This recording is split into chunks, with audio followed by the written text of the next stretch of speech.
Peace and blessings all. This is Lady Crenshaw with Soldiers TV. It's been about almost 3 weeks since the last show, and I did promise that I would do a show every week, and I have not fulfilled that obligation already. So what is going to happen is it's about 3 o'clock in the morning. I am exhausted, but do have requests to continue doing these shows. So I'm going to get this show done, and then tomorrow morning I'm going to record at least 2 shows. I have the entire day to myself to do a lot of catch up from being out of town. So hopefully I can get that done for you. So let's go right into the topic. The topic today is on Millennium Mothers. And for those of you who know me as a poet, in winter of 1999 and for almost all of 2000 up into 2002, I had a signature piece called Millennium Mothers. And a line in there, it's me saying, "We got these babies thinking ramen noodles is a full course meal." And that's true, unfortunately. We feeding our babies all this sodium, we taking them to McDonald's multiple times a week, Burger King, fast food, not cooking for our children, or not reading with our children, not tucking our children in, not doing quality time, making sure that they're doing quality homework. And it's so disheartening for the mothers who do that. And the show is about complete empowering and making sure that we are better tomorrow than we were yesterday. And I hope that any mother who may have to resort to, by any means necessary, this is not directed to you. I'm not talking to the mother who just does not have quality time to give because she's working 3 jobs to ensure there's food, clothing, and shelter. I'm not talking to you. I'm talking to the mothers who are in the club and you got kids at home. And you in the club more than once a week. Really, it shouldn't be a regular type thing unless you got like visitation. Now, don't get me wrong, my kids are with their father and I got my whole weekend to myself, but I'm still not really in the club because at the end of the day, I am someone's mother and I pride that more than kicking it. I'd rather everybody come to my crib. We do grown folk business here. We ain't got to worry about nobody acting a fool. We ain't got to worry about risking no lives.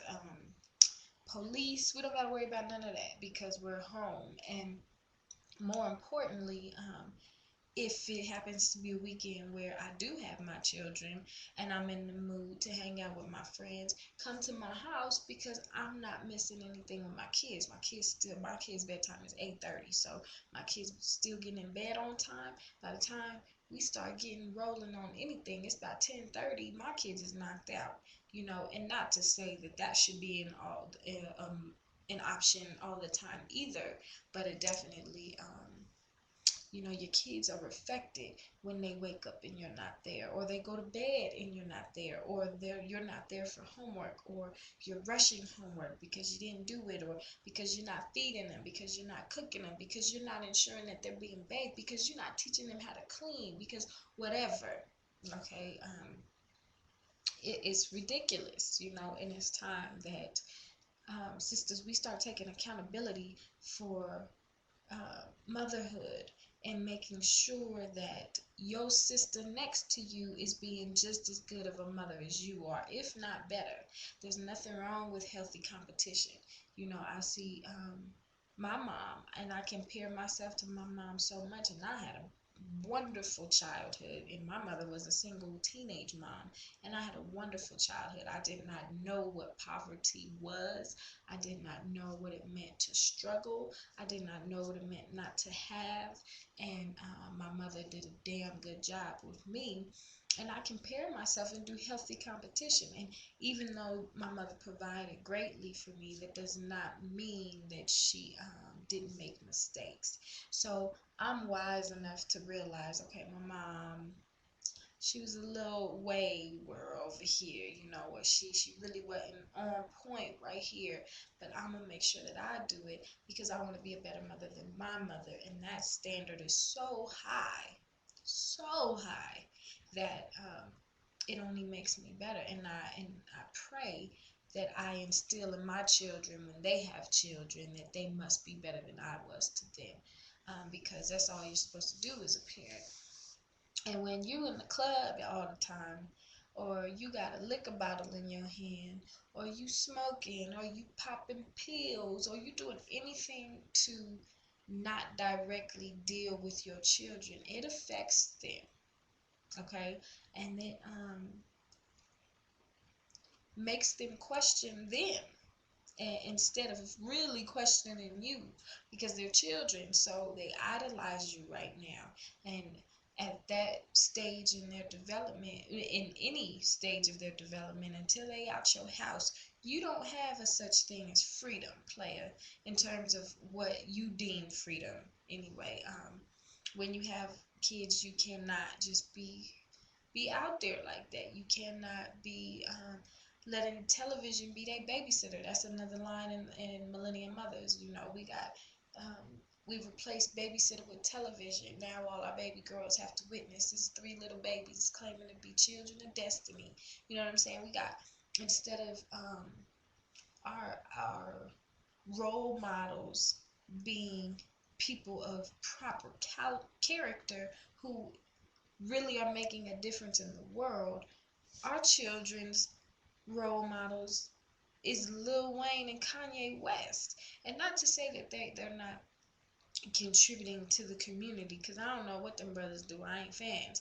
But I do know that there are individuals who we can expose our children to if we gave them one-on-one time. And Kanye and Lil Wayne just are not on the same level as Malcolm and Martin. You feel me? And they shouldn't try to be. They're entertainers and great at what they do, but there's more to what it means to raise a child than thinking it's cute that they can recite all of these lyrics to these songs that they shouldn't even be singing in the first place, but they can't memorize their spelling words. Okay, there's a problem with that. And these millennium mothers who are so focused on themselves and making sure that they kick it, and me having a kid isn't going to limit who my dreams. Well, your dreams shouldn't just be diminished to kicking it, sitting in the club, fucking, whatever it is. You should be aspiring to be so much more than what, unfortunately, I see these mothers doing to these kids, to these babies. I teach in multiple schools, so I see this repetitiously. It's not something that is a rare case. In most cases, our children across the board, not just black, our children are not properly nurtured, okay?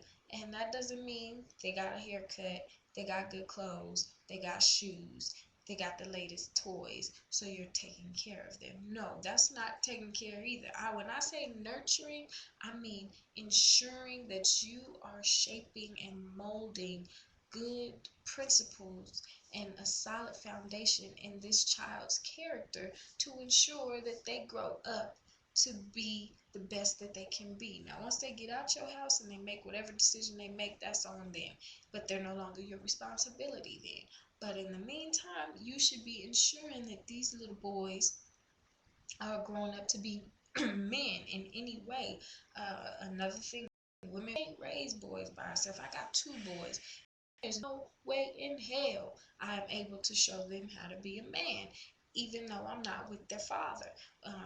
My daughter, to the fullest, I'm the only person who can show her how to be a woman. So I am going to take that responsibility and hold it dear to my heart and make sure that is exactly what I'm doing.